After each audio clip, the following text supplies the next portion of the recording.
Nel Seicento il mondo occidentale aveva una conoscenza geografica talmente ampia dell'estremo oriente da poter costruire mappamondi su cui seguire un completo itinerario di viaggio in Asia e atlanti geografici delle varie zone della Cina.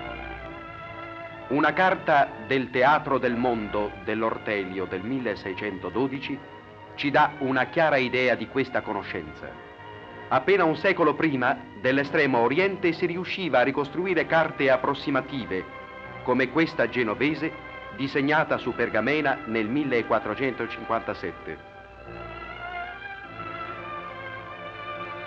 Il famoso frate cartografo Mauro, alla fine del 400, disegnava e realizzava in Venezia i più completi planisferi, e l'Asia, con il suo famoso Katai, cioè l'impero cinese, era segnata con uno sforzo di intelligente ricostruzione ideale dalle notizie possedute. Nelle prime edizioni a stampa delle opere di Tolomeo, le carte aggiornate dell'estrema regione orientale non avevano disegno ma una citazione fuori quadro, China. Ancora 1 o 2 secoli addietro, la cartografia, come si vede in questo prezioso planisfero di Ebstorf in Germania del XIII secolo, sconfina nella illustrazione biblica e nelle varie leggende medievali. Mercanti e religiosi sporadici avevano già varcato quella cortina senza lasciare sensibili tracce dei loro viaggi, ma nel 1269 2 intraprendenti mercanti veneti, Maffeo e Niccolò Polo, rientravano a Venezia dopo 7 anni passati presso il gran capo tartaro Kublai Khan, pronipote di Gengis Khan. 2 anni dopo ripartirono con il 18enne Marco, figlio di Niccolò. Marco rivedrà la sua laguna, la sua contrada di San Giovanni Crisostomo ormai maturo, 40enne quasi. Visse qui, ma nulla è sicuro. E il suo nomignolo di Emilione è ancora oggi col nome di Milione ricordato dai veneziani.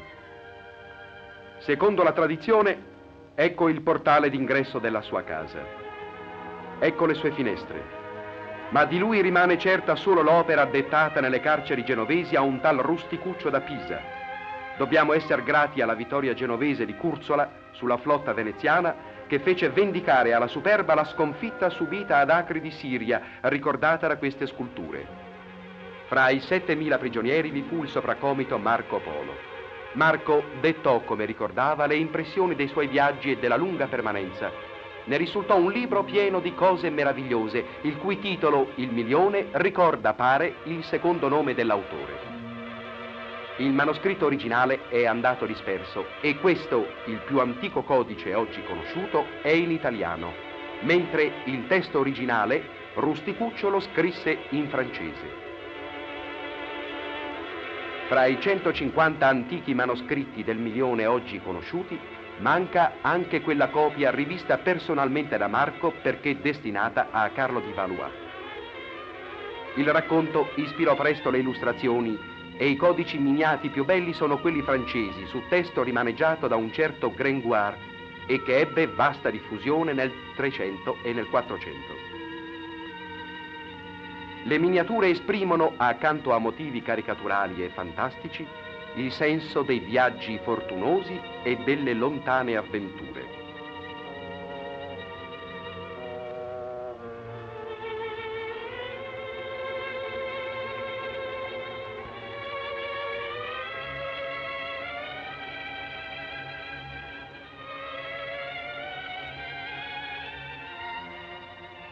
Fra i più pregiati per il valore artistico delle illustrazioni e dei fregi miniati è il codice pergamenaceo bodleiano conservato ad Oxford.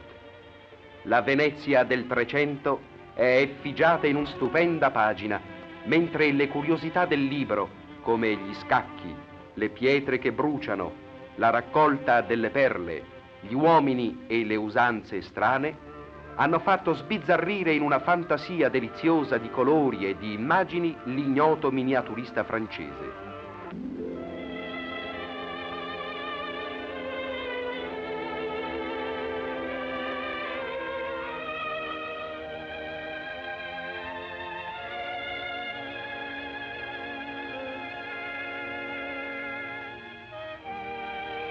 ma il più famoso è il codice 2810 della Nazionale di Parigi.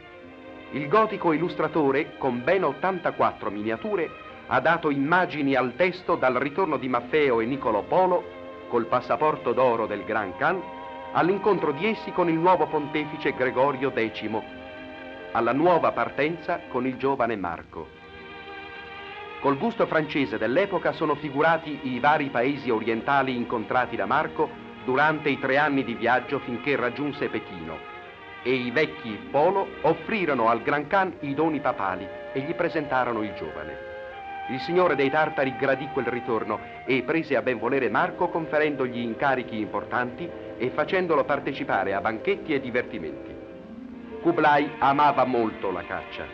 Le battute durano mesi e tengono impegnati eserciti di cacciatori con cani e falconi. Sappiate, dice Marco, che in tutte le parti ove il Gran Cane ha signoria, niuno re, né barone, né alcun altro non può cacciare dal mese di marzo infino all'ottobre.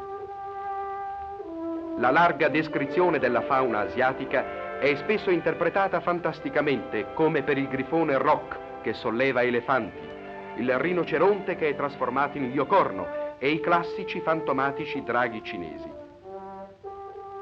Marco descrive anche strani uomini. A volte egli si riferisce alle deità locali o la sua espressione è solo metaforica, come teste d'asino. Non ci può essere invece equivoco sull'uso chiaramente descritto ed illustrato del cannibalismo o su quello rituale della cremazione, uso tuttora praticato in India. Qui i seguaci di Brahma sono descritti con il cordone che legano sopra la spalla sì che gli viene attraverso il petto e le spalle. L'illustrazione dei re che mantengono giustizia è molto significativa.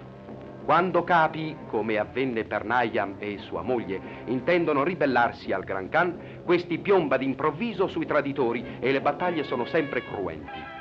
Polo parla di centinaia di migliaia di combattenti e di battaglie fellonesche ove le saette erano fitte come pioggia ed era vitale lo rumore che gli tuoni non si sarebbero uditi. Per le spese di guerra e di pace il Gran Cane ritirava l'oro e l'argento ed emetteva moneta di carta, allora sconosciuta in Europa. Marco vede la ricchezza nei preziosi, nelle perle di cui descrive curiosamente la raccolta e nell'abbondanza delle spezie. A proposito del pepe dice che gli arbori sono abbondanti, dimestici e piantasi e in acquasi. Ricchezza dunque della natura e dei suoi prodotti e ricchezza nel loro commercio. E ricchi ormai dopo 17 anni di attività diplomatica e commerciale, i Polo tornarono alla nostalgica Venezia. Marco si sposò ma non ebbe discendenza maschile. La critica moderna ha riconosciuto le verità del milione, benché la sua magia non sia assente dal tempo dei manoscritti della prima rarissima edizione a stampa del 1477 a Norimberga e dalla prima edizione critica pubblicata a Venezia dal Ramusio nel 1559, dal testo latino di un frate pipino domenicano e derivato a sua volta da un testo in veneto ritenuto da alcuni come l'originale. Di Marco neppure il testamento autentico ne conserva una parola autografa, una sigla. Ma la gloria del più grande viaggiatore terrestre di tutti i tempi è ormai universale. Ed è gloria che sorge ed illumina da Venezia e dall'Italia.